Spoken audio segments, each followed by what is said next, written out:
All right, I know I got cut off from the first video, but I'm not sure where. So I'm just going to read at the last two pages, and that should be good. All right.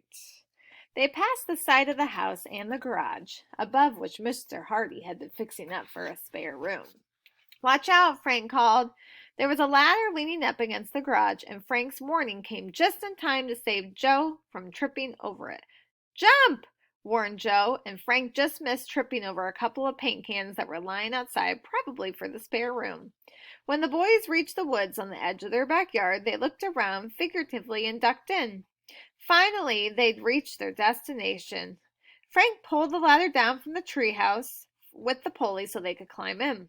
Once they were both inside, Frank handed Joe a big green marker.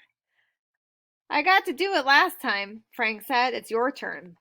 Joe's face exploded into a grin and he walked over to the big white dry erase board hanging on the treehouse wall. Then he began writing. Secret Files Case number 2 solved. And that is the end of our